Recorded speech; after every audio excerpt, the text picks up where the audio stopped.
বাংলাদেশ এবং বাংলাদেশের বাইরে পৃথিবীর বিভিন্ন প্রান্তে যে যেখান থেকে চ্যানেলে দেখছেন আপনাদের সকলকে সাদর আমন্ত্রণ তৃতীয় মাত্রা দেখবার জন্য। সাম্প্রতিক নানা বিষয় নিয়ে কথা বলবার জন্য তৃতীয় মাত্রার স্টুডিওতে আজকে অতিথি বাংলাদেশ সরকারের প্রধান উপদেষ্টার বিশেষ সহকারী, সংস্কার কমিশন, সংবিধান সংক্রান্ত সংস্কার কমিশনের চেয়ারম্যান হিসেবে যিনি দায়িত্ব পালন করেছেন এবং জাতীয় ঐকমত্য কমিশনের ভাইস চেয়ারম্যান হিসেবে দায়িত্ব পালন করা প্রফেসর ডক্টর আলী রিয়াজ। স্বাগত আপনাকে তৃতীয় মাত্রায়। যে বিষয়টা এখন সবচেয়ে বেশি আলোচনায় 12ই ফেব্রুয়ারি নির্বাচন এবং একই দিনে জাতীয় সংসদ নির্বাচন এবং গণভোট, গণভোটে সরকারের দিক থেকে প্রচারণা চালানো হচ্ছে এবং হ্যাঁ নায়ের মধ্যে হ্যাঁর পক্ষে, এবং এই প্রচারণার দায়িত্বটাও প্রধান আপনি, এই প্রচারণার দায়িত্ব আপনি প্রধানত, কিন্তু বিভিন্ন মহল থেকে প্রশ্ন তোলা হচ্ছে যে একটা অন্তর্বর্তীকালীন নিরপেক্ষ সরকার এই দায়িত্ব মানে একটা বিশেষ পক্ষ নিয়ে ক্যাম্পেইন করতে পারে কি না। আমরা দেখেছি যে প্রধান উপদেষ্টার সামাজিক যোগাযোগ মাধ্যমে তার পেজ থেকে এ বিষয়টা ব্যাখ্যাও দেওয়া হচ্ছে। আমি তো আপনার কাছ থেকে শুনতে চাই যে হ্যাঁ পক্ষে যে ক্যাম্পেইন সরকার করছে, যেহেতু আপনি নিজেও সরকারের অংশ, এই ক্যাম্পেইন সরকার করতে পারে কি না? অবশ্যই পারে। এর তিনটা ধরুন আসপেক্ট আছে, ডিমেনশন আছে, তাহলে একটা একটা করে বলি। প্রথম হচ্ছে আইনিভাবে যারা সমালোচনা করছেন তারাও কিন্তু এটা স্বীকার করছেন আইনিভাবে সরকার এটা করতে পারে, তার কোনো বাধা নেই। কোনোভাবেই সরকারকে এটা বারিত করে না যে তারা এই প্রচার করতে পারবেন না হ্যাঁ পক্ষে। কারণ কি? কারণ হচ্ছে বাংলাদেশের বিদ্যমান সংবিধান যদি আপনি বিবেচনা করেন, সংবিধানে তো গণভোটের প্রসঙ্গই নেই, তাই তো? আর এই সংবিধান নিয়ে আলোচনা করার একটা বিপজ্জনক হচ্ছে, তাহলে আমি আর আপনার কথাই বলতে পারবো না 7-এর ক খর কারণে, কিন্তু সেটা আমরা মানছি না, মানি নেই। তাহলে সংবিধান থাকছে না। নির্বাচন হয় কিসের? আরপিওর মাধ্যমে, তাই তো? আরপিওতে কি আছে? প্রার্থীদের বিষয় আছে। গণভোটের বিষয়ে কিছু কি আছে? সরকার নিরপেক্ষ থাকবে রাজনৈতিক দলগুলোর ব্যাপারে, প্রার্থীরা কি করবেন সেটা আরপিওতে আছে। আচ্ছা, তাহলে আরপিওতে নেই, সংবিধানে নেই, তাহলে থাকছে মাঝখানে দুটো জিনিস। কি একটা, যেটা সেটা হচ্ছে যে জুলাই জাতীয় সনদ সংবিধান সংস্কার আদেশ 2025, সেখানে কি এটাকে বারিত করা হয়েছে? না, এটা বারিত করা হয়নি। তাহলে ওই আদেশের অধীনে একটা অধ্যাদেশের মাধ্যমে গণভোট হচ্ছে, সেখানে কি বলা হয়েছে? না। তাহলে কোন আইন বলছে যে সরকার প্রচার করতে পারবে না হ্যাঁ পক্ষে? আমাকে শেষ করতে দিন। এটা হচ্ছে আইনি দিক, তাহলে আইনি দিক থেকে এর কোনো বাধা নেই, এটা আমরা প্রথমে কনক্লুড করতে হবে। দ্বিতীয় হচ্ছে নৈতিক জায়গা, রাজনৈতিকও বটে। এই সরকারের যে বর্ণনা আপনি দিলেন সেখানে আমি একটু ভিন্নমত পোষণ করি। এটা অন্তর্বর্তী সরকার, তারপরে এই যে নিরপেক্ষ শব্দটা, এইখানে আমার একটু আপত্তি। কি বিষয় নিরপেক্ষ?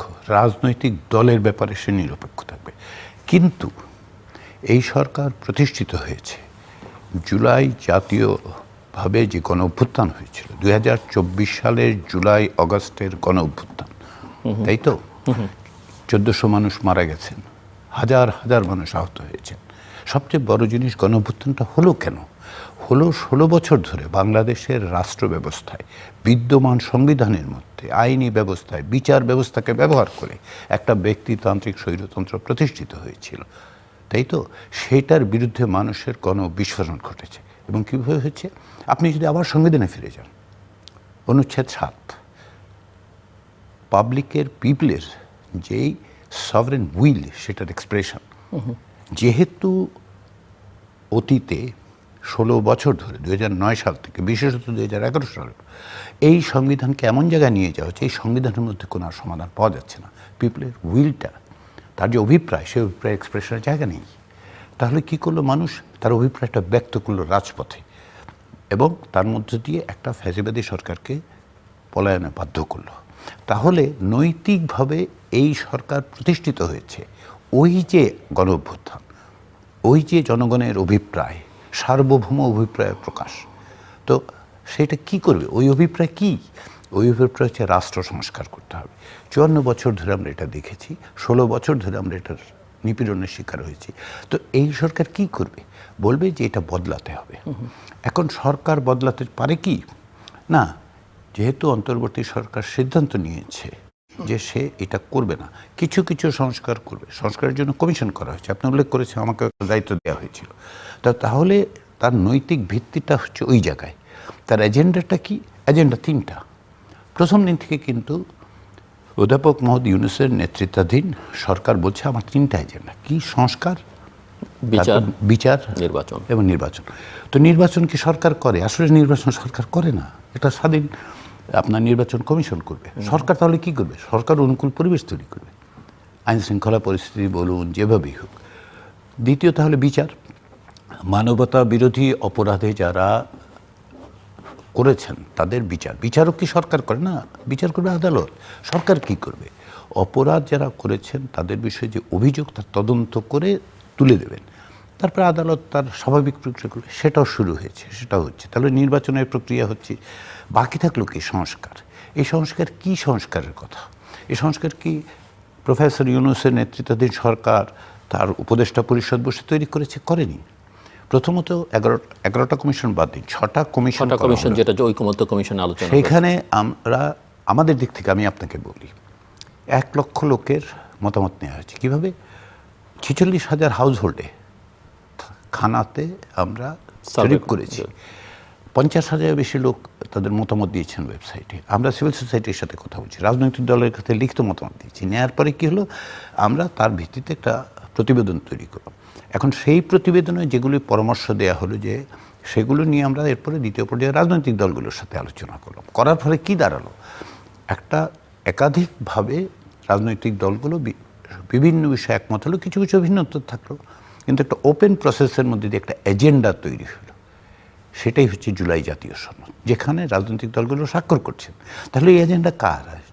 রাজনৈতিক দলের এজেন্ডা, তাই তো?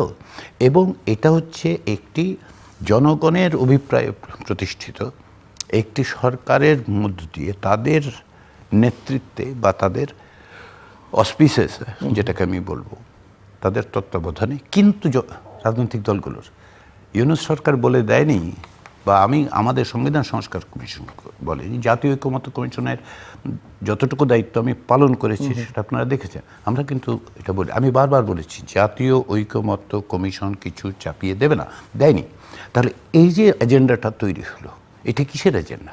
ভবিষ্যতের বাংলাদেশ। আমরা জুলাই জাতীয় সনদকে বলেছি ভবিষ্যতের পথরেখা। তো এইটার এত কিছু করার পর সরকার বলবে যে আচ্ছা এটা আমি করলাম, এখন এটা আপনার যেখানে ইচ্ছে নিয়ে যান। এটা তো হতে পারে না। এটা তার নৈতিক দায়িত্ব। ওই দায়িত্ব হচ্ছে যারা প্রাণ দিয়েছেন তাদের জন্য দায়িত্ব, তারাই দায়িত্ব দিয়েছেন। তো সরকার সেটা পালন করবে না, রাজনৈতিকভাবে বিবেচনা করবে। শেষ কথাটা বলি, আন্তর্জাতিক অভিজ্ঞতা। এটা কি প্রথমবারের মতো বাংলাদেশে অধ্যাপক ইউনূসের নেতৃত্বাধীন সরকারের প্রধান হিসেবে অধ্যাপক ইউনূস এই কাজটা করছেন? তা কিন্তু নয়। আমি আপনাকে উদাহরণ দিই। 1972 সাল থেকে 2024 সাল পর্যন্ত ইউরোপিয়ান ইউনিয়নে কোনো দেশ অংশ নেবে কিনা, তারা অন্তর্ভুক্ত হবে কিনা, এই নিয়ে 48টা গণভোট হয়েছে বিভিন্ন দেশে। এর অধিকাংশ ক্ষেত্রেই সরকার ইয়েসের পক্ষে। ব্রেক্সিটের কথা আপনাদের মনে আছে তো? হ্যাঁ, ব্রেক্সিট জনগণ প্রত্যাখ্যান করেছে, কিন্তু ডেভিড ক্যামেরন সরকার তো পক্ষে ছিল। স্কটল্যান্ডের ক্ষেত্রে কি আমরা তো জানি নিকোল স্টার্জনের পজিশন কী ছিল। আপনি তুরস্কের কথা বিবেচনা করুন, এরদোয়ান তো জনসভা করেছে। তাহলে সরকার পারবে? সরকার বা সরকার প্রধান পারবে না কেন? আমি কিন্তু এইসব আইনি আলোচনা, আন্তর্জাতিক অভিজ্ঞতাকে সবচেয়ে কম গুরুত্ব দিই। আমি নৈতিক ভিত্তিটাকে বিবেচনা করি। আমি মনে করি এই সরকারের দায়িত্ব, শুধু যে করছেন, এটা সরকারের দায়িত্ব। মানে নৈতিক জায়গা থেকে অন্য কেউ হয়তো পাল্টা কথা বলতে পারেন যে এই সরকার তো আসলে অন্য, আপনি যে উদাহরণগুলো দিচ্ছেন সেগুলো তো হয়তো নির্বাচিত সরকার, এই সরকার তো নয়। বাট অবশ্যই নৈতিক দিক থেকে। কিন্তু জুলাই চার্টারের কথা যদি বলি, যেই তরুণদের দাবির প্রেক্ষিতে জুলাই চার্টারটা হয়েছিল, আমরা যদি এনসিপির কথা বলি বা তাদের নেতাদের কথা বলি, তারা জুলাই চার্টারে স্বাক্ষর করেনি, কিন্তু হ্যাঁ পক্ষে ক্যাম্পেইন করছে।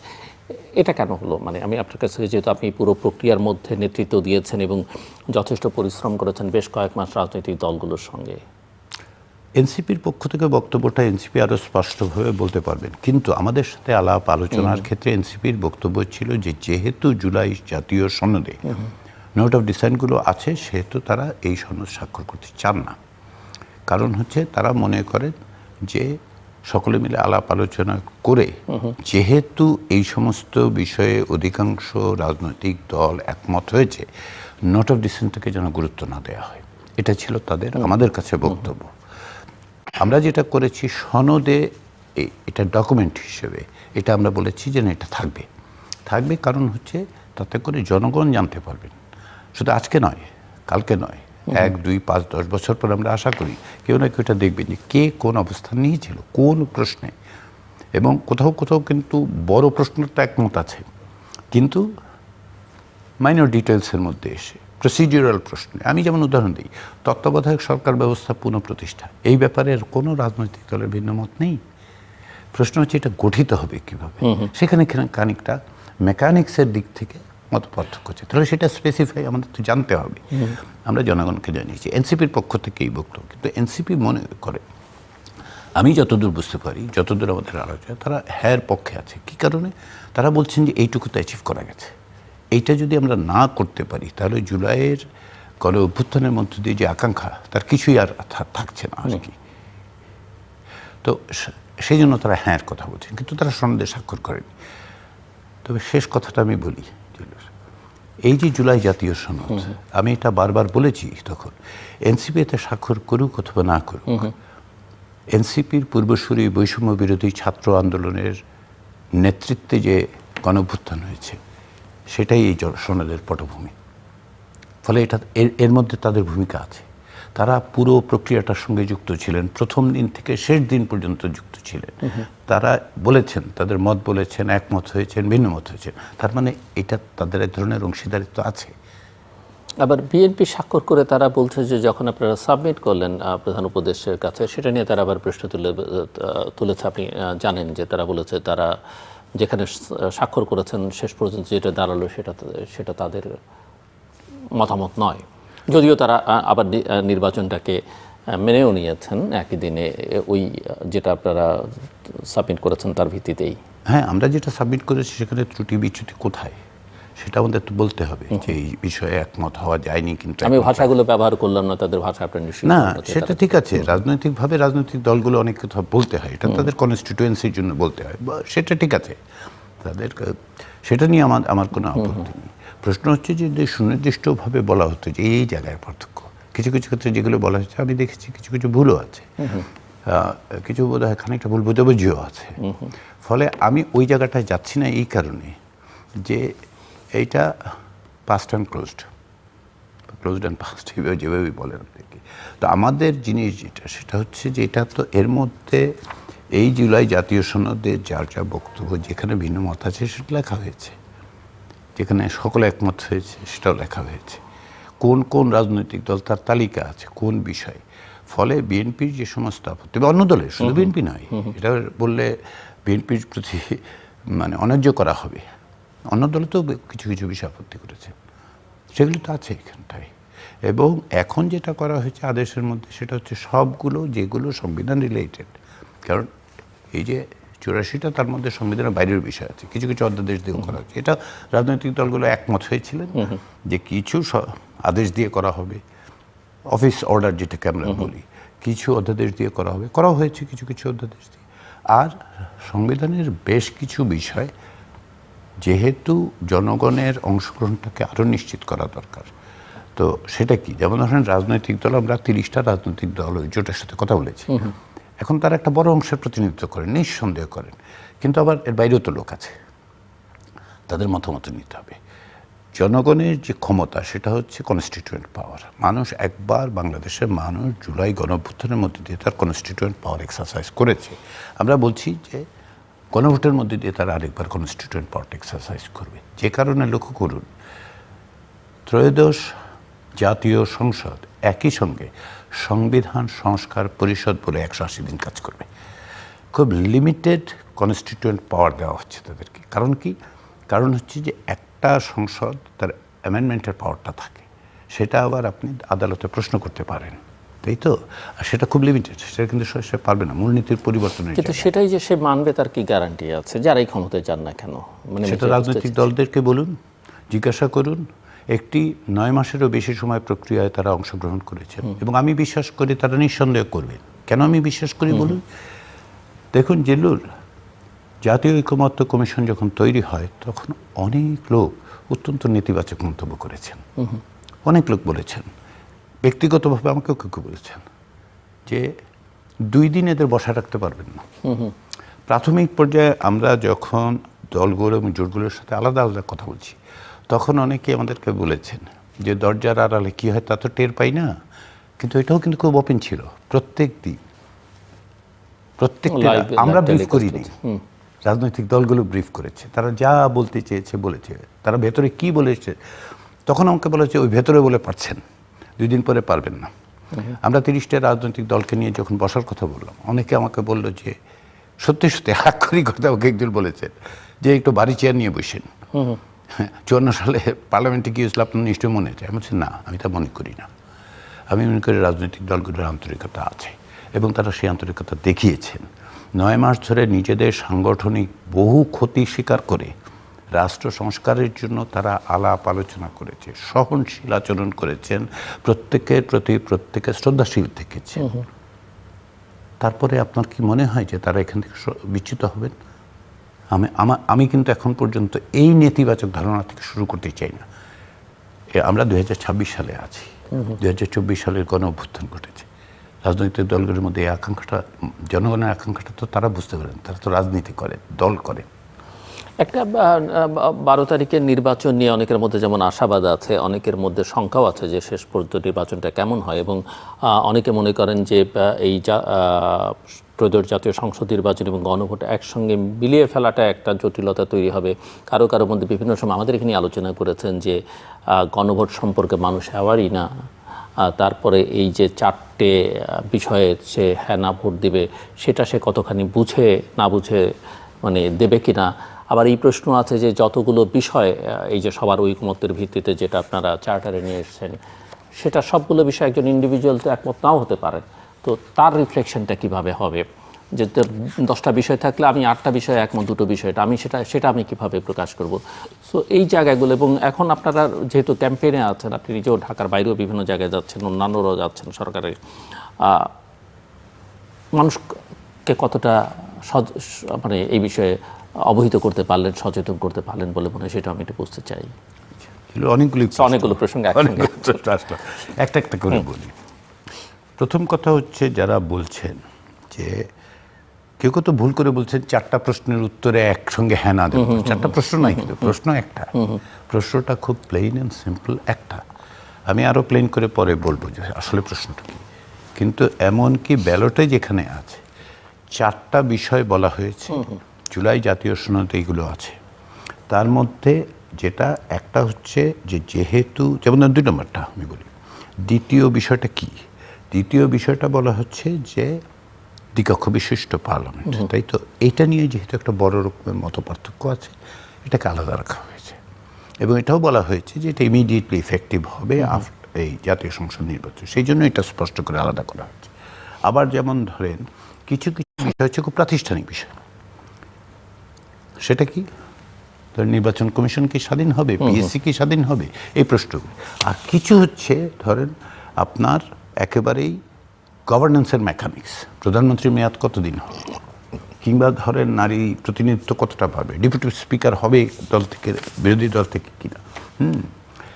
এই যে প্রশ্ন, এই যে বিষয়গুলো, এগুলোকে একত্র করে হ্যাঁ না, তাহলে কি দাঁড়াচ্ছে? তাহলে দাঁড়াচ্ছে আসলে লোকজনকে জিজ্ঞাসা করা হচ্ছে সহজ ভাষায় যে এইগুলি করলে যে পরিবর্তন হবে, আপনি সেই পরিবর্তনটা চান কি চান না। এটাই হচ্ছে সহজ কথা। একেবারে সহজ বিষয় হচ্ছে আপনি কি বিদ্যমান ব্যবস্থায় রাষ্ট্রের প্রতিষ্ঠান এবং রাষ্ট্র পরিচালনার ক্ষেত্রে পরিবর্তন চান না চান না। এখন বলবেন যে এত কিছু, 2টায় একমত হলাম, 2টায় দ্বিমত করলাম, আমি প্রতিষ্ঠানের স্বাধীনতা চাই। না, প্রতিষ্ঠানের স্বাধীনতা চাইবেন কিন্তু প্রধানমন্ত্রীর মেয়াদ অফুরন্ত রাখবেন, এটা হবে না। সংবিধান এরকম না, সংবিধান একটা কম্পোজিট জিনিস। আচ্ছা, এতগুলো বিষয়, 48টা বিষয় আপনারা দিয়েছেন, খুব ভালো। তিউনিসিয়াতে 2022 সালে একটা রেফারেন্ডাম হয়েছে, একটা কনস্টিটিউশন নিয়ে, সেখানে 140টা অনুচ্ছেদ আছে। আপনার কি মনে হয় যে সকলে 140টা বুঝে জেনে বিবেচনা করে 138টা একমত, 2টা একমত এইভাবে বিবেচনা করেছে। আচ্ছা, তিউনিসিয়া এক্সেপশন না, তিউনিসিয়া এক্সেপশন নয়।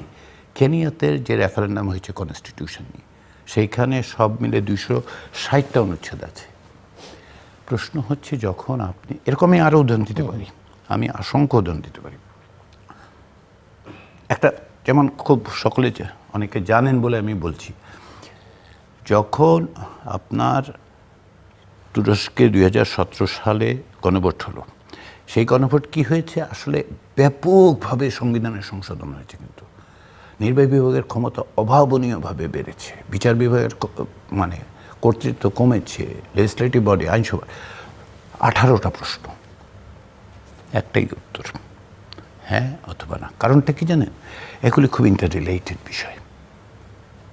ক্ষমতার ভারসাম্য আমি তৈরি করব কি করব না, সেই প্রশ্ন প্রধানমন্ত্রী আদৌ রাষ্ট্রপতিকে পরামর্শ দিতে পারবেন কিনা, এটা সঙ্গে সংশ্লিষ্ট। তাহলে একটা কম্পোজিট বিষয় হিসেবে যদি দেখেন আপনি, সংবিধান তো একটা কম্পোজিট জিনিস। 1991 সালে যখন গণভোট হয়, রাষ্ট্রপতি শাসিত ব্যবস্থা থেকে সংসদীয় ব্যবস্থায় বাংলাদেশ প্রবেশ করে, এটা কি এক লাইন লিখে হয়েছিল? তা তো নয়। আরও দুটো গণভোটের কথা, 18 দফা 19 দফা। 18 দফা সবগুলি কি ছিল? ব্যালট। আমার নেতৃত্বের প্রতি আস্থা আছে কিনা এবং আমার কর্মসূচির প্রতি, কর্মসূচি কি ছিল? জেনারেল জিয়াউর রহমানের কথা বলেন, এরশাদ সাহেবের কথা বলেন, তাদের তো কর্মসূচি 18-19 দফা। তো 18-19 দফার আমি 17 দফা একমত, এক দফা, এইভাবে কি বিবেচিত হয়েছে? হয়নি, হয় না। যারা এগুলি বলছেন, আমি একটু মানে কখনো কখনো ব্যথিত হই, কখনো কখনো বিস্মিত হয়েছিল যে আপনারা তো জানেন পৃথিবীতে সংবিধান, এটা তো একটা আর্টিকেল চেঞ্জ হচ্ছে না। যে প্রস্তাব করা হয়েছে জুলাই জাতীয় সনদে এবং আদেশে যেটা বলা হচ্ছে, সেটা হচ্ছে একটা বড় আকারের সংস্কার। আমরা তো সংশোধনী বলছি না। সংশোধনী হলে না হয় আপনি একটা দুটো ক্লজ দিয়ে করতে পারতেন, যে আচ্ছা ঠিক আছে, এটা 3টা অনুচ্ছেদ আমরা বদলে দিলাম। তা হচ্ছে না। বিচার বিভাগ স্বাধীন হবে কিনা, তার সঙ্গে কিন্তু অনেক কিছু জড়িত। বিচার বিভাগকে কি করে বিচারপতিদের নিয়োগ করা হবে, অধস্তন আদালত কে নিয়ন্ত্রণ করবে, বিচার বিভাগে যে সচিবালয় করা হয়েছে, সেই সচিবালয় কোথা থেকে টাকা পাবে? সে কি আপনার কনসলিডেটেড ফান্ড থেকে পাবে, নাকি এখনও তাকে অপেক্ষা করতে হবে ইসের জন্য, ওই আইন মন্ত্রণালয়ের জন্য? এখন এটা তো আমি এই একটা বাক্যে একটা জিনিসে আমি অন্তত 4টা অনুচ্ছেদ আপনাকে দেখা দিতে পারবো যে 4টা অনুচ্ছেদ বদলতে হবে আপনাকে। এইটা হচ্ছে শেষ কথা, যেটা যে লোকজনের মধ্যে উৎসাহ দেখতে পাচ্ছি কিনা। খুব ভালো জিনিস, লোকজনের মধ্যে উৎসাহ তৈরি হয়েছে। গত কিছু দিনে আমি অন্তত পক্ষে বলতে পারি, গত 2-2.5 সপ্তাহের মধ্যে আমি যেটা দেখেছি, 2.5 সপ্তাহ 3 সপ্তাহ আগে মনে হচ্ছিল যে গণভোটের বিষয়টা একটু পিছিয়েই পড়েছে। রাজনৈতিক দলগুলোর মধ্যে পারস্পরিক আলোচনা, আসন বন্টন, এটা সেটা স্বাভাবিক। একটা এতদিন পরে একটা সকলের কাছে গ্রহণযোগ্য নির্বাচনের দিকে যাচ্ছে, তো সকলে তো উৎসাহ নিয়ে সেগুলির খোঁজখবরই রেখেছেন। এখন কিন্তু সেটা হচ্ছে না। এটা দুটো জিনিসই লোকজনের চোখের সামনে আসছে এবং আগামী দিনগুলোতে আসবে। কারণ কি? কারণ হচ্ছে যে লোকজন জানতে চান। কিন্তু এই যে আপনি প্রশ্ন করে লোকে যে গণভোট কি ভাই, কিসের ভোট দিতে হবে, আমি বলি যে হ্যানার ভোট। এই গণভোটের মতো কঠিন শব্দের দরকার নেই। এই যে জানতে চাইলেন, এটা কিন্তু তার আগ্রহ, অংশগ্রহণ করতে চান উনি। আমাদের কাজ হচ্ছে সেটা জানানো। আর রাজনৈতিক দলগুলোর প্রতি আমার অনুরোধ যে, এবং সেটা তারা করছেন, তারা বলছেন, তারা হ্যাঁ ভোটের কথা বলছেন, তো আর একটু মানে এগিয়ে জনগণের কাছে এটা বলুন যে আসলে কি পরিবর্তন হবে। কারণ আপনারাই স্বাক্ষর করেছেন, আপনারাই অংশগ্রহণ করেছে, আপনারাই এটা নির্ধারণ করে দিয়েছেন। জাতীয় ঐকমত্য কমিশন কিংবা ধরুন তার দায়িত্বে থাকা, এক অর্থে দায়িত্বে থাকা হিসেবে আমি বা আমাদের অন্য সদস্যরা কিংবা অধ্যাপক ইউনূস নির্ধারণ করেনি, আপনারা করেছেন। সো আপনি বলছেন যে একটা গ্রহণযোগ্য নির্বাচনের দিকে বাংলাদেশ যাচ্ছে, এটা কি আপনি গণভোটকে বিবেচনা করে বলছেন, না ত্রয়োদশ জাতীয় সংসদ নির্বাচনকে একই বিবেচনা থেকে বলছেন, যেখানে রাজনৈতিক দলগুলোর জয় পরাজয়ের হিসেব নিকেশ আছে, আর তো নির্বাচন থেকে গ্রহণযোগ্য হতে যাচ্ছে বা অবাধ সুষ্ঠু হতে যাচ্ছে কিনা, এটা প্রশ্ন। আপনি একটু আগে অনুকূল পরিবেশের কথা বলছিলেন। একটা ভালো নির্বাচন করবার জন্য যে ধরনের পরিবেশ দরকার, সেই পরিবেশটা আসলে তৈরি হয়েছে কিনা, বিশেষ করে দেশের আইন শৃঙ্খলা পরিস্থিতি। আইন শৃঙ্খলা পরিস্থিতিতে কিছু চ্যালেঞ্জ থেকে গেছে। যেমন ধরুন গত সরকার, এটা গত ফ্যাসিস্ট সরকার, এটা আমাকে স্পষ্টভাবে বলা দরকার, শেষের দিকে 16 বছর তো অবশ্যই, শেষের দিকে জুলাই আগস্টে যেই পরিমাণ অস্ত্র তাদের অনুসারীদের হাতে তুলে দিয়েছেন সেটা উদ্ধার করা এখন পর্যন্ত সম্ভব হয়নি। এটা একটা চ্যালেঞ্জ, এটা একটা বড় চ্যালেঞ্জ। আমি আশা করি যে আইন শৃঙ্খলা পরিস্থিতির সঙ্গে যারা যুক্ত তারা সেটা বিবেচনায় নেবেন। অপরাধীদের এক ধরনের মানে আনাগোনা শুরু হয়েছে, কার্যক্রম শুরু হয়েছে, এই চ্যালেঞ্জগুলো আছে। এখানে জিলুর খেয়াল করে দেখুন, আমরা এটা বিস্তৃত হই, যে কোনো দেশে একটি কর্তৃত্ববাদী সরকার থেকে যখন গণতন্ত্রের উত্তরণের ট্রানজিশনাল পিরিয়ডটা খুবই সেন্সিটিভ, ক্রিটিক্যাল এবং সবসময় খুব পিসফুল হয় না, সবসময় পিসফুল হয় না। ইন্দোনেশিয়াতে যখন সুহার্তো রেজিম থেকে ডেমোক্রেসিতে গেছে, 2.5 বছর ধরে ওইখানে সহিংসতা চলেছে, তার মধ্যে আবার নির্বাচনও হয়েছে। ইরাকে আমরা একটা সিভিল ওয়ার প্রায় দেখতে পেয়েছি, তাই তো? কিংবা ধরেন আপনি সুদানের অবস্থা আমরা তো জানি। পৃথিবীর অভিজ্ঞতাগুলি হচ্ছে যে যত বেশি কঠিন, যত বেশি ব্যক্তিতান্ত্রিক হয়, তার থেকে ট্রানজিশনটা তত বড় চ্যালেঞ্জিং হয়ে যায়, খুবই চ্যালেঞ্জিং হয়ে যায়, এবং ট্রানজিশনাল গভর্নমেন্টকে এই চ্যালেঞ্জ ফেস করতে হয়। এখন ট্রানজিশনাল গভর্নমেন্ট একা সেটা ফেস করতে পারে না, সেই জন্য রাজনৈতিক দলগুলোকে ভূমিকাটা পালন করতে হবে। আপনি যদি আমাকে অ্যালাউ করে একটু সময় দেন, আমি বলি বাংলাদেশের 2026 সালের নির্বাচন কেমন নির্বাচন? পৃথিবীতে নির্বাচন হয় 3 ধরনের। একটা হচ্ছে স্ট্যাটাস কো নির্বাচন, আমরা জানি ফল কী হবে। সিঙ্গাপুরের আগামীতে যে নির্বাচন হবে তার ফল আমরা জানি, গত নির্বাচনের ফলও আমরা আগেই জানতাম। যখন মেক্সিকোতে 50 বছরের বেশি সময় ধরে পিআরআই ক্ষমতায় ছিল, আমরা জানতাম ফলাফল কী হবে। এরকম অনেক দেশ আছে, রাশিয়া থেকে নির্বাচন হলে আমরা জানি তো কী ফল হবে। এগুলো হচ্ছে স্ট্যাটাস কো। কোনো না কোনোভাবে হয় জোর করে অথবা আদর্শিকভাবে একভাবে স্ট্যাটাস কো, যেটা আমরা বাংলাদেশও জানতাম বিগত 3 বছর, মানে তিনটা। এগুলো আমি নির্বাচন বলি না, এগুলো কোনো নির্বাচনই নয়। স্ট্যাটাস কো ইলেকশন। আর কি কিছু হয় রেফারেন্ডাম ইলেকশন। কীরকম? যারা ক্ষমতায় আছেন তারা একটু দীর্ঘ সময় ধরে থেকেছেন, কিন্তু সিস্টেমটা ফেয়ার আছে, লোকজন সেটার সুযোগ নিয়ে তারা একটা না বলতে পারবেন, স্ট্রেইট পার্টিগুলিকে বলতে পারবেন যে ক্ষমতাসীন no. Last British election is a referendum election. দীর্ঘদিন টরি গভর্নমেন্ট ছিল, লেবার পার্টির হয়ে লোকজন আসলে কী করলো, লেবার পার্টি যে ঐতিহাসিক বিজয়টা অর্জন করলো কী কারণ, সেও তো প্রস্তুত ছিল কিনা আমার মনে হয়, মাঝে মাঝে প্রশ্ন ওঠে। তাহলে রেফারেন্ডাম ইলেকশন হচ্ছে আপনি ইনকামমেন্টের বিরুদ্ধে ক্লিয়ার একটা মেসেজ দিচ্ছে। আর কিছু ইলেকশন হচ্ছে ফাউন্ডেশনাল ইলেকশন। সাউথ আফ্রিকা যখন অ্যাপারথাইড রেজিম, বর্ণবাদ রেজিম থেকে বেরিয়ে এসে যে নির্বাচন করেছে, এটা হচ্ছে ফাউন্ডেশনাল ইলেকশন। কেনিয়া যখন একটা ডেমোক্রেসির দিকে গেছে, এটা হচ্ছে ফাউন্ডেশনাল ইলেকশন। বাংলাদেশে যেটা হওয়ার কথা ছিল 72-73 সালে, যে একটা ফাউন্ডেশনাল ইলেকশন হবে। ফাউন্ডেশনাল ইলেকশন মানেটা কি? ফাউন্ডেশনাল ইলেকশন একটা দেশের পথরেখা নির্ধারণ করে দেয়, আমরা কোথায় যাব। পারফেক্ট হবে না, কিন্তু ফাউন্ডেশনাল ইলেকশন কেবল কারা ইলেকশনটা অর্গানাইজ করলো সেটা বিষয় নয়। বিষয় হচ্ছে রাজনৈতিক দলগুলো বুঝতে পারছেন কিনা যে কেবল ক্ষমতায় যাওয়াটাই এই নির্বাচনের লক্ষ্য নয়, সেটা স্ট্যাটাস কো বা রেফারেন্ডামে। কিন্তু এই জায়গায় ফাউন্ডেশনাল ইলেকশনের লক্ষ্যটা হচ্ছে আসলে আমরা সকলে মিলে দেশের স্বার্থে, হ্যাঁ কেউ জিতবেন কেউ হারবেন, এটাই তো নির্বাচন, কিন্তু আমাদেরকে বিবেচনা করতে হবে যে এইখান থেকে আমরা একটা নতুন যাত্রা করছি। এই যে আপনি বললেন 3টা নির্বাচনের নামে যে প্রহসন হয়েছে, সেই জায়গা থেকে আপনি বেরোবেন কী করে? বাংলাদেশের মানুষের আস্থা ফিরিয়ে আনবেন কী করে নির্বাচনী ব্যবস্থার মধ্যে? আপনি কি করে নির্ধারণ করবেন যে ক্ষমতায় যাওয়া, হ্যাঁ সেটা কি? সেটা হচ্ছে mandate to govern, license to rule নয়। এই যে পার্থক্যটা করবেন কীভাবে করে? সকলে মিলে করবেন। এটা কিন্তু ট্রানজিশনাল গভর্নমেন্ট করে দেবে তা না। ট্রানজিশনাল গভর্নমেন্ট তো ট্রানজিশনাল গভর্নমেন্ট, সেটা চলে যাবে, কিন্তু আপনারাই তো দেশ চালাবেন, তাই না? তাহলে আপনারা বলুন, আপনারা সকলে মিলে আন্ডারস্ট্যান্ডিংয়ের মধ্যে আসুন। একসাথে টেবিলে যদি বসতে পারেন খুবই ভালো, একসঙ্গে তো বসেছেন আপনারা মাসের পর মাস, তাহলে আসেন বসেন, চিন্তা করুন, এটা সম্ভব। না বসেও যেটা করা যায়, কনসেপচুয়ালি এটা ইসে করা, যে এর মধ্য দিয়ে আমরা বাংলাদেশের একটা কালো অধ্যায় একটাকে আমরা বন্ধ করব, আমরা চ্যাপ্টারটা ক্লোজ করব, যেখানে রাষ্ট্র নিপীড়ক শুধু না, ভয়াবহভাবে ব্যক্তিতান্ত্রিক, প্রতিষ্ঠান ধ্বংস হয়ে গেছে, করে দেওয়া হয়েছে, নির্বাচনী ব্যবস্থার উপর আস্থা নেই।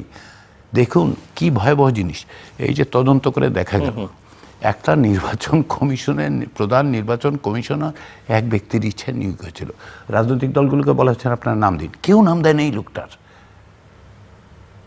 তৎকালীন তথাকথিত প্রধানমন্ত্রী একটা নাম দিয়েছেন, তাকে করা হয়েছে। এটা বন্ধ করতে হবে, সেটা হচ্ছে গণভোটের মধ্যে দিয়ে সংস্কার। কিন্তু তার আগেই আপনাকে এই আন্ডারস্ট্যান্ডিং আসতে হবে। আমি 2026 সালের নির্বাচনকে সেই রকম একটা নির্বাচন মনে করি, ফাউন্ডেশনের। আপনি সেটা মনে করছেন এবং এগুলো হয়তো দেশের জন্য অবশ্যই কল্যাণকর হবে, কিন্তু প্রশ্ন হচ্ছে যে নির্বাচনের যারা স্টেক হোল্ডার, বড় দুটো শক্তি, আমরা যদি বিএনপি এবং জামাতকে এখন দেখি যে তাদের মধ্যকার যে বৈরিতা, আওয়ামী লীগ একটু ইন্টারাপ্ট করবো আপনাকে, আওয়ামী লীগ এবং তার আমি আপনি কিছু মনে না করলে একটু ইন্টারাপ্ট করি। এটা নির্বাচনের সবচেয়ে বড় স্টেক হোল্ডার পলিটিক্যাল পার্টি নয়, জনগণ। এটা বলে আমরা শুরু করলে আমরা কিন্তু অনেক জনগণ, বাট জনগণকে রাজনৈতিক দল প্রতিনিধিত্ব করে বলেই আসলে জাতীয় ঐকমত্য কমিশনে রাজনৈতিক দলগুলো গিয়েছে, জনগণ সেই অর্থে অংশ নিতে পারেনি। কিন্তু আমার প্রশ্নটা হচ্ছে যে আমরা বিএনপি এবং জামাতের মধ্যে যে বৈরিতা দেখছি, এবং তাদের তো দুটো অ্যালায়েন্স আছে, অন্যদিকে আওয়ামী লীগ এবং তার মিত্ররা নির্বাচনী প্রক্রিয়ার একেবারেই বাইরে, রাজনৈতিক প্রক্রিয়া তো তাদের এখন কোনো স্পেস নেই, এবং সরকারের অনেক দুর্বলতা প্রকাশ পেয়েছে। একটা ভালো নির্বাচন করবার জন্য অবশ্যই প্রশাসন এবং আইন শৃঙ্খলা রক্ষাকারী বাহিনীর গুরুত্ব অনেক বেশি, কিন্তু গত 17 মাসে আইন শৃঙ্খলা রক্ষাকারী বাহিনী আসলে সেই অর্থে কোনো জনগণের নিরাপত্তা নিশ্চিত করতে পারেনি। চোখের সামনে এক একটা ঘটনা ঘটেছে, তারা চেয়েছে দেখেছে, এবং তারপরে ঘটনা ঘটে যাওয়ার পরে হয়তো আমরা সরকারের প্রতিক্রিয়া দেখেছি। তো এইরকম অবস্থায় আর মাত্র কয়েকদিন আছে, 1 মাসও নেই, আপনি একটা ভালো মানে মোটামুটি গ্রহণযোগ্য নির্বাচনের কথা যদি বলি, সেটার ব্যাপারে কতখানি আশাবাদী? আপনি কি 17 মাস দিয়ে বিবেচনা করবেন না 16 বছর 17 মাস দিয়ে বিবেচনা করবেন? কারণটা আপনাকে আমি বলি, 16 বছর তো আমাদের কারোই পছন্দের ছিল না। না পছন্দের বিষয় না জিল্লুর, গত 16 বছরে আপনি পুলিশকে যেভাবে ধ্বংস করে ফেলেছেন, এটাকে দলের হিসেবে পরিণত করেছেন, সেটা কি 16 মাসে সম্ভব এটা ক্লিয়ার করা? সেটা সম্ভব নয়। এই সরকারকে পারত, হ্যাঁ, খুব রোবাস্ট এবং খুব ড্রাস্টিক অ্যাকশনের মধ্যে চলে গেলে পারত, কিন্তু যেখানে পরাজিত শক্তি ক্রমাগতভাবে হুমকি তৈরি করছে, প্রতিবেশী দেশে আছেন বলে মনে হয়, আমি জানি না যে এই পলাতক সাবেক প্রধানমন্ত্রী এবং তিনি তো প্রতিবেশী দেশে আছেন, সেটা প্রতিবেশীরাও বলে, ভালো বললে ভালো, কেন আছে সেটাও প্রশ্ন আমাদের তুলতে হবে। কিন্তু প্রশ্ন হচ্ছে যে এই যে পরিস্থিতি তৈরি করা হচ্ছে, আপনি আইন শৃঙ্খলা পরিস্থিতি ভালো না, এই বিষয়ে আপনার সাথে কিন্তু আমি দ্বিমত করছি না, আমি কোনো অবস্থাতেই কন্ডোন করছি না যে এইটা, কিন্তু এইটা বলাই কি যথেষ্ট যে 17 মাসে কেন হলো না? বরঞ্চ আমরা প্রশ্ন করি যে প্রতিষ্ঠানগুলো ধ্বংস করে দেওয়ার মধ্য দিয়ে পুলিশকে দলীয় হাতিয়ারে পরিণত করার কারণে যে এই সিরিয়াস হ্যাভকটা হয়েছে, আপনি কি দেখুন এত কিছুর পরও এই যে মব আক্রমণ ইত্যাদি যেগুলি হচ্ছে, এগুলি কোনোটাই গ্রহণযোগ্য নয়। আমার পরের কথাটাতে যেন কোনো অবস্থাতে মনে না হয় যে আমি কন্ডন করছি। রেট্রিবিউশন বাংলাদেশে গত 17 মাসে পৃথিবীতে যে সমস্ত জায়গায় ডেমোক্রেটিক ট্রানজিশন হয়েছে ভায়োলেন্সের মধ্যে দিয়ে, সেইখানের তুলনায় প্রায় নন এক্সিস্টেন্ট। আমি আবার বলি নন এক্সিস্টেন্ট। আইসিজি রিপোর্টটা প্রথম বা দ্বিতীয় রিপোর্ট যেটা 2024 সেখানেও বলা হয়েছে। কারণটা কি জানেন? আপনি দেখুন সাধারণত কি হয়, আমি ইন্দোনেশিয়ার কথা বললাম, আমি ইরাকের কথা বললাম, অন্য দেশগুলো আপনি সুদানের তো এখন একটা গৃহযুদ্ধই চলতেছে, তাই না? সেই সমস্ত জায়গাতে আমরা যেগুলো দেখেছি যে এই রেট্রিবিউশনটা হয়, প্রতিহিংসার যে ভয়াবহতাটা আমরা দেখতে পাই, বাংলাদেশের মানুষ সেটা করতে দেননি বা তাতে অংশ নেন নাই। এটা আমাদেরকে বিবেচনায় নিতে হবে। আমরা অকস্মাৎ বললে হবে না যে এই যে 1000 ঘটনা ঘটেছে এটাই একেবারে ভয়াবহ কাণ্ড। 1000টা কেন, একটা ঘটনাও না ঘটা উচিত ছিল, তাহলে আমরা আরও বেশি দ্রুততার সঙ্গে অগ্রসর হতে পারতাম। ফলে আপনি যে আশঙ্কার কথা বলছেন, সরকারের যে প্রস্তুতি আছে কিনা। হ্যাঁ, সরকারের প্রস্তুতিতে ঘাটতি আছে, সরকারের দুর্বলতা আছে, অবশ্যই আছে। এই সরকারের দুর্বলতা নিয়ে আমার মনে কোনো সংশয় নেই। অনেক কিছু করা যেত, করা যায়নি, বিভিন্ন কারণে করা যায়নি। একসময় হয়তো এগুলো নিয়ে আমরা আরও গভীরভাবে আলোচনা করতে পারবো। কিন্তু বড় কথা যেটা, সেটা হচ্ছে কি, সেটা হচ্ছে যে শুধু সরকারকেই নির্বাচনটা করতে হবে কেন? আপনি তো শুরু করেছিলেন, তাই না, যে বড় দুটা স্টেক হোল্ডার আছে। তো এই দুইটা স্টেক হোল্ডারের দায়িত্ব আছে না, শুধু তারা নয়, জনগণ যারা সবচেয়ে বড় স্টেক হোল্ডার, তারা তো চান একটা নির্বাচন। এই বিষয়ে কারো কি সংশয় আছে? আমার নাই। মানুষ চান। তাহলে সবচেয়ে বড় স্টেক হোল্ডার একটা কিছু চাচ্ছে, আপনি যদি second, third, fourth stakeholder হন, আপনার কাজ কি? আগের কথাটাই ফিরে যাই, এটা একটা ফাউন্ডেশনাল ইলেকশন। এর দায়িত্ব হচ্ছে রাজনৈতিক দলগুলোর, সকলের। ফলে নির্বাচন যদি সুষ্ঠুভাবে করতে হয়, একা সরকার পুলিশ নামিয়ে, সেনাবাহিনী নামিয়ে, বিজেপি নামিয়ে করবে না। মানুষকে অংশগ্রহণ করতে হবে এবং রাজনৈতিক দলগুলোকে সে করতে হবে। আর এই যে আপনি মানে এটা করার জন্য যে প্রক্রিয়া, হ্যাঁ সরকার সেটা করছে, দুর্বলতা আছে, অসম্পূর্ণতা আছে। আমি শুরুতে বলেছি, যেমন এই যে অসংখ্য অবৈধ অস্ত্র, এগুলো উদ্ধার করা হয়নি, এটা করা জরুরি। অবিলম্বে সেই জন্য ড্রাইভ দেওয়া দরকার, আমি মনে করি। তাই এটা আমার ব্যক্তিগত অভিমত। আমি মনে করি যে বিভিন্নভাবে সরকারের উপর যে চাপ তৈরি করা হয়, সরকারের বাইরের শক্তিগুলো সরকারের উপর চাপ তৈরি করে, সেটাও একটা বিবেচ্য বিষয়। সামাজিকভাবে কিছু শক্তি তৈরি হয়েছে, যে কোনো ট্রানজিশনের সময় তাই তৈরি হয়, সেটাই তৈরি হয়েছে বাংলাদেশে। এবং তারা এক ধরনের চেষ্টা করছেন এই যে ডাইনামিক্সটাকে শেপ করে দেওয়ার জন্য। তো সেই বিবেচনার থেকেই আমার কাছে মনে হয় যে সকলে মিলে চেষ্টা করলে করা যাবে। সবচেয়ে বড় চ্যালেঞ্জটার কথা আপনি এখনো বলেন নাই, সেটা কি জানেন? সেটা হচ্ছে পরাজিত পলাতক শক্তির উদ্দেশ্যটা কি, লক্ষ্যটা কি এখন, তারা কি করতে চান? কারণ তারা একটা ডিস্ট্যাবিলাইজিং ফোর্স, এটা আপনাকে মনে রাখতে হবে, একটা ম্যাসিভ ডিস্ট্যাবিলাইজিং ফোর্স। তাদের হাতে যে অর্থ আছে, তাদের হাতে আমার ধারণা প্রচুর অস্ত্রও আছে, এবং ওই যে বললেন না যে পার্শ্ববর্তী দেশের আনুকূল্য আছে, এগুলি তো চ্যালেঞ্জ। এই চ্যালেঞ্জগুলো আসলে, এই চ্যালেঞ্জটা কার? শুধু সরকারের জন্য এটা চ্যালেঞ্জ না, এটা সকল রাজনৈতিক শক্তির জন্য চ্যালেঞ্জ। কিন্তু রাষ্ট্র চালনার অ্যাপারেটাস তো সব সরকারের নিয়ন্ত্রণ, এবং সরকারকে আপনি যেমন প্রতিহিংসার কথা বললেন এবং ঘৃণা যদি এগুলো বলি, তো এখানে এক ধরনের রিকনসিলিয়েশনের এই জায়গাটা তো সরকার একটু ফোকাস করতে পারতো। আবার আইন শৃঙ্খলা পরিস্থিতি কথা বলছি, আমি আপনাকে থামাবো। আপনি রিকনসিলিয়েশন শব্দটা বলেছেন, কার সাথে রিকনসিলিয়েশনের কথা বলছেন আপনি? আমি জানি না, কারণ আমরা দেখেছি যে আপনি আমাকে সরকারের আইন উপদেষ্টা, প্রধান বিচারপতি, তারা রিকনসিলিয়েশনের প্রক্রিয়া কিরকম হবে সেটা দেখতে সাউথ আফ্রিকাও গিয়েছিলেন। না, সেটা জান, কিন্তু আমার কথা হচ্ছে, আমি তো তাদের প্রতিনিধিত্ব করছি না এই মুহূর্তে, আমি আমার প্রতিনিধিত্ব করছি। সেই অর্থে আমাকে বলুন, পৃথিবীতে কোন জায়গায় রিকনসিলিয়েশন হয়েছে যেখানে দুই পক্ষ, অর্থাৎ যারা পারপেট্রেটর, তারা ক্লিয়ারলি অ্যাকনলেজ করেন নাই যে তারা পারপেট্রেটর? আমাকে একটা উদাহরণ দেন। পারবেন না। কারণ কি জানেন? সেটা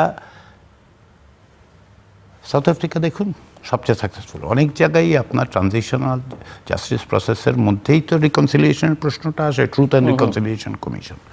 তো সব জায়গায় সাকসেসফুল হয়েছে তা কিন্তু না। মানে আমরা মাঝে মধ্যে ভাবি, এমনভাবে কথা বলি যে যেন পৃথিবীতে কোনো একটা সাউথ আফ্রিকায় গিয়েছিলেন সেজন্য, যে কোনোভাবে একটা রিকনসিলিয়েশন করার জন্য আমরা কথাবার্তা বললেই একেবারে সর্বত্র সফল হয় নাই। সাউথ আফ্রিকাতে হয়েছে, আরও দু এক জায়গায় হয়েছে, কোথাও কোথাও খুব ভয়াবহভাবে ব্যর্থ হয়েছে। কিন্তু প্রত্যেকটা ক্ষেত্রেই যারা পারপেট্রেটর, যারা এই কাণ্ডগুলি ঘটিয়েছে, ভয়াবহ অপরাধ করেছে, তাদেরকে প্রথম স্বীকার করতে হবে। আপনি কি গত জুলাই আগস্টের পর থেকে এই পর্যন্ত কারো কাছ থেকে কোনো রকম অনুশোচনা দেখতে পেয়েছেন? কারো কাছে ক্ষমা প্রার্থনার কোনো ভঙ্গি দেখতে পেয়েছেন? উপরন্ত পলাতক একজন ব্যক্তি প্রতিদিন উত্তেজনা সৃষ্টি করছেন, সহিংসতা সৃষ্টি করার জন্য চেষ্টা করছেন। তো রিকনসিলিয়েশন ফার্স্ট স্টেপটা কোথা থেকে আসবে? আসবে যে অ্যাকনলেজমেন্ট, পারপেট্রেটরদের অ্যাকনলেজমেন্ট অফ যে ট্রুথটা কি? ট্রুথটা হচ্ছে আপনারা এই কাণ্ডটা করেছেন, মানুষ মারা গেছে, আপনারা 16 বছর ধরে এই ভয়াবহ কাণ্ডগুলি করেছেন, তাকে তো স্বীকার করতে হবে। মাত্রা নিয়ে হয়তো ভিন্ন মত তাদের থাকতে পারে, কিন্তু আমরা কিছুই করি নাই, সবই কি তারা কি বলেন, টেররিস্ট বলেন, টেররিস্ট এগুলি করেছে। তারপর আপনার রিকনসিলিয়েশন কার সাথে করবেন বলুন?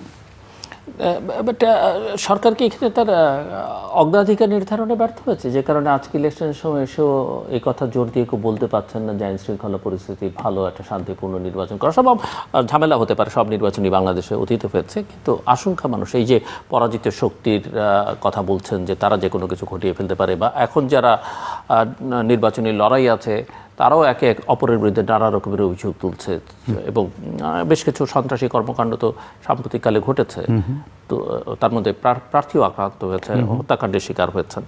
সো সেই জায়গা থেকে সরকার কি আসলে এই জায়গাটা আপনি কি মনে করেন যে আরও বেশি মনোযোগ দেওয়া উচিত ছিল না? অনেক কাজ করেছে, অনেক দিকে মনোযোগ দিয়েছে, কিন্তু যেখানে আসলে যদি তার নির্বাচনটা অগ্রাধিকার হতো, একটা ভালো নির্বাচনটা অগ্রাধিকার হতেই হবে এরকম কথা নাই। নির্বাচনটা একটা প্যাকেজের অংশ হিসেবে আপনাকে দেখতে হবে।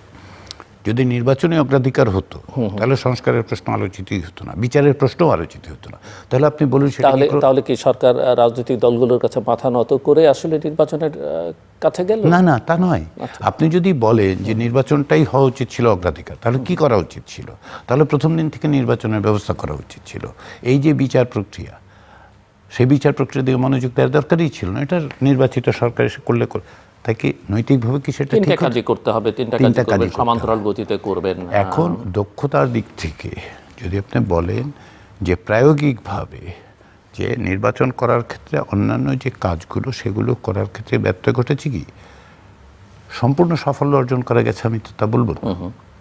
কিন্তু এই যুক্তিতে যদি অন্তর্বর্তী সরকার বলতো আমরা 3 বছর পরে নির্বাচন করবো, আপনার কাছে কি মনে হয় যে রাজনৈতিক দলগুলোর কাছে গ্রহণযোগ্য হতো না? যে এখনো নির্বাচনের অনুকূল পরিবেশ আমরা তৈরি করতে পারি নাই, আসেন আমরা সকলে মিলে আরো 1.5-2 বছর 3 বছর 5 বছর করি। কারণ হচ্ছে যে কোনো সময় সেটা প্রয়োজন হয়, কোথাও ঘটেছে।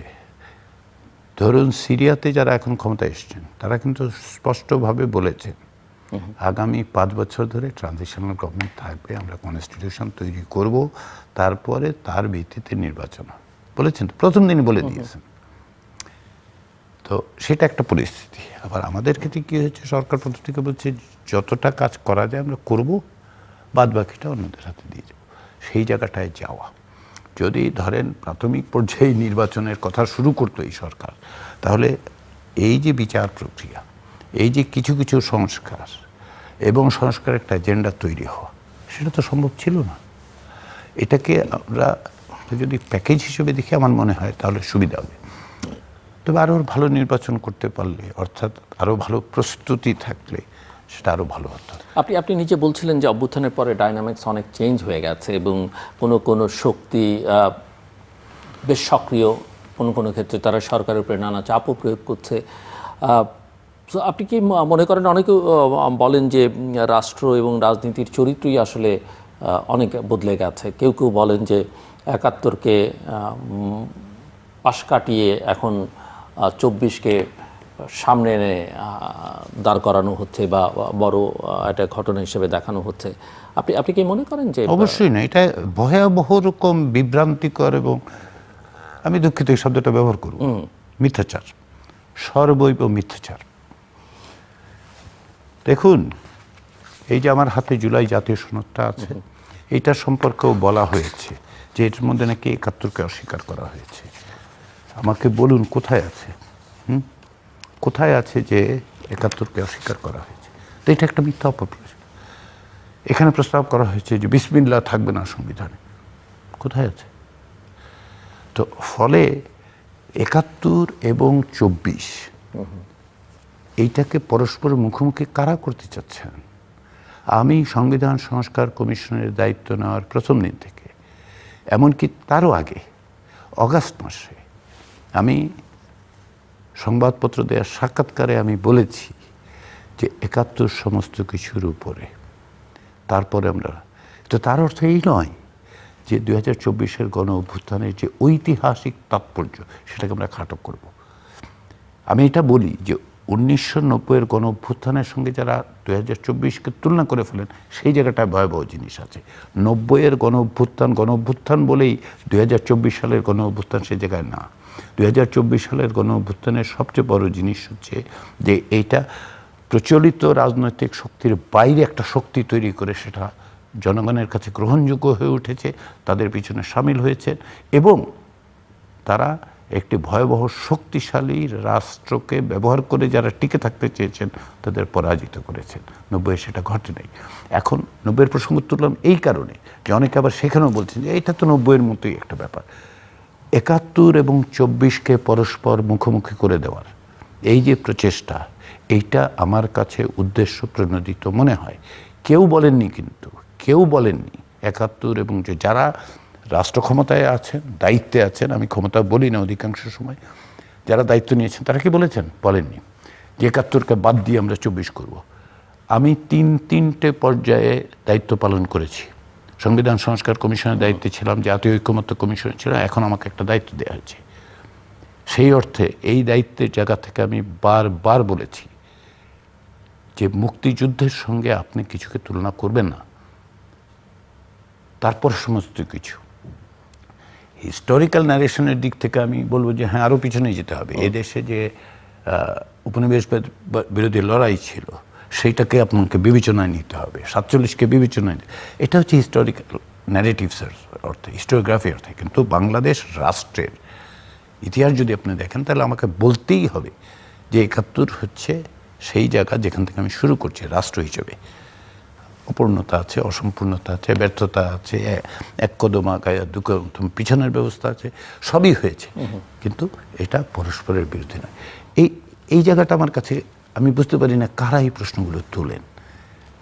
তো আমার হাতে 5 থেকে 7 মিনিট সময় আপনার জন্য। আমি দুটো প্রশ্ন একসঙ্গে করে শেষ করতে চাই, আপনি উত্তরটা একসঙ্গে দিতে পারেন। একটা হচ্ছে যে প্রক্রিয়ায় আপনি গত কয়েক মাস ধরে নেতৃত্ব দিচ্ছেন বা প্রধান পুরুষ হিসেবে আছেন, সেই প্রক্রিয়াটা যদি ব্যর্থ হয় তাহলে বাংলাদেশের ভবিষ্যৎ কি? এবং একই সঙ্গে যদি এই নির্বাচন, যেটি নিয়ে অনেকের মধ্যেই আশঙ্কা আছে, এবং এই নির্বাচন যদি আমি আপনার কথা থেকে যেটা বুঝতে পেরেছি যে খুব একটা আইডিয়াল ইলেকশন হবে সেটা আপনি নিজেও আশা করছেন না, কিন্তু মোটা দাগে একটা মোটামুটি ভালো নির্বাচন যদি না হয় বা নির্বাচনটি আদৌ শেষ পর্যন্ত না করা যায়, তাহলে বাংলাদেশের ভবিষ্যৎ কি? এই দুটো একটা। আরেকটা প্রশ্ন হচ্ছে যেটা আপনাকে একেবারেই ব্যক্তিগত প্রশ্ন।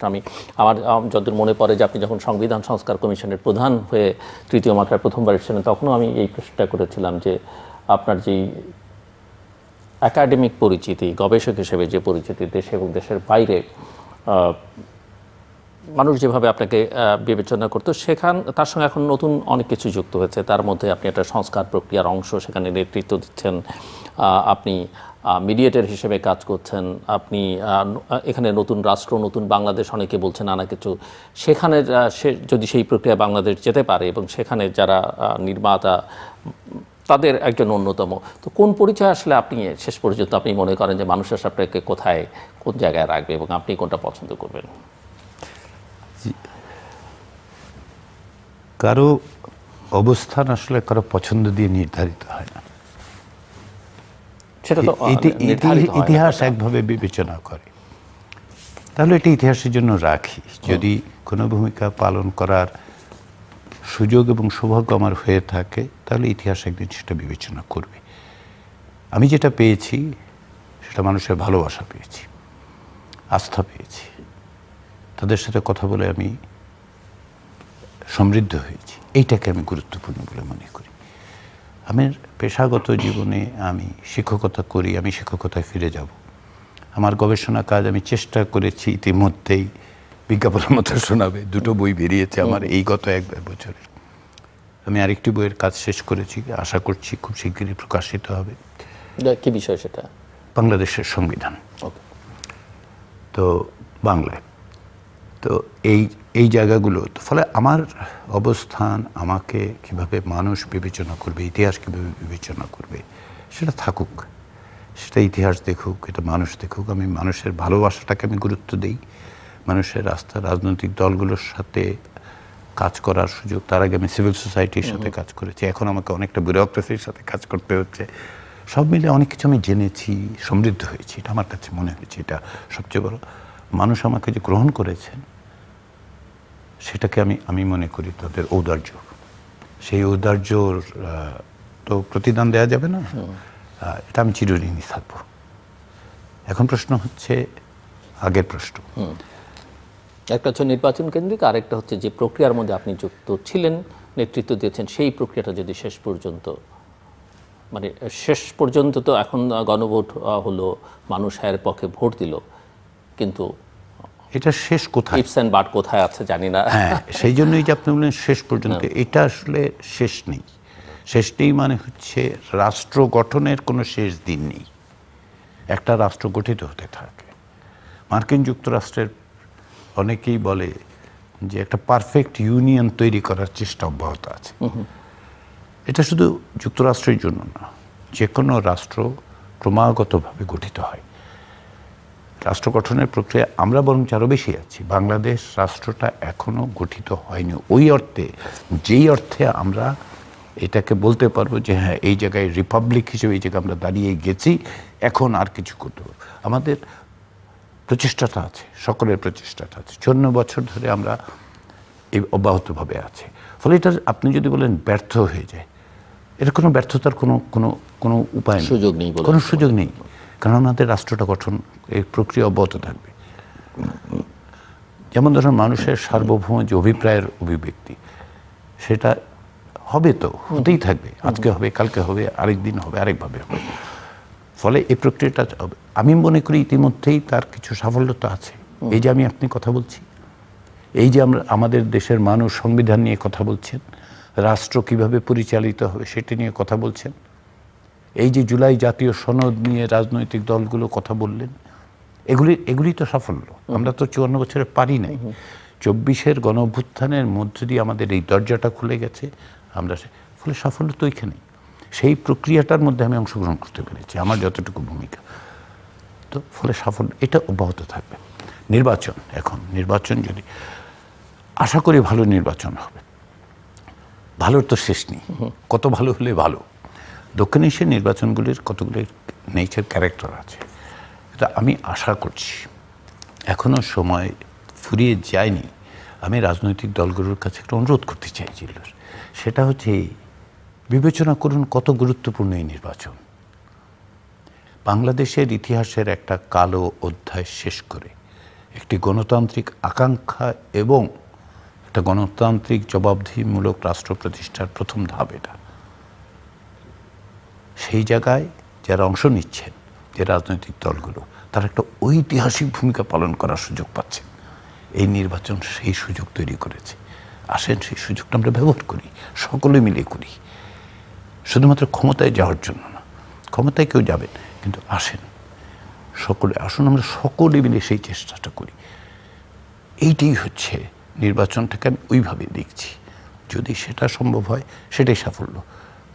যে হ্যাঁ, সকলে মিলে বিবেচনা করে সবচেয়ে বড় সাফল্য অতটুকু অর্জন করা যাবে আশা করি, না হলেও যতটুকু অর্জন করা যাবে ওইটাকে আমি বলবো ভালো নির্বাচন।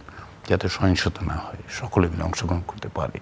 কিছু সহিংসতার বিষয়টা হচ্ছে দক্ষিণ এশিয়ার নেচার, আপনি জানেন, আমি জানি, কিন্তু তার থেকে আমাদের ভালো করতে হবে। কারণ কি, তিনটা নির্বাচনের যে প্রহসন হয়েছে, আমাদের দায়িত্ব হচ্ছে যারা ফ্যাসিবাদের বিরুদ্ধে লড়াই করেছেন, সংগ্রাম করেছেন রাজপথে, তাদের আরেকবার দেখাবার সুযোগ হয়েছে যে ওইটাকে আমরা গ্রহণ করলাম না, আমরা আমাদের মতো করে একটা করলাম।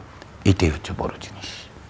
অনেক ধন্যবাদ অধ্যাপক আলী রিজা আমাদের সঙ্গে কথা বলবার জন্য। দর্শক, কথা বলছিলেন প্রধান উপদেষ্টার বিশেষ সহকারী এবং জাতীয় ঐকমত্য কমিশনের ভাইস চেয়ারম্যান, যিনি সংবিধান সংস্কার কমিশনেরও চেয়ারম্যানের দায়িত্ব পালন করেছেন। নানা বিষয় নিয়ে কথা হচ্ছে, কিন্তু মূল লক্ষ্য এখন সবার একটাই, এবং সেই লক্ষ্য নিয়ে তিনিও কাজ করছেন। জাতীয় সংসদ নির্বাচন এবং গণভোট, আমরা সবাই চাই যে এই নির্বাচন ভালো হোক, এবং আপনি আপনার মতামত দিন গণভোটে এবং সংসদ নির্বাচনে।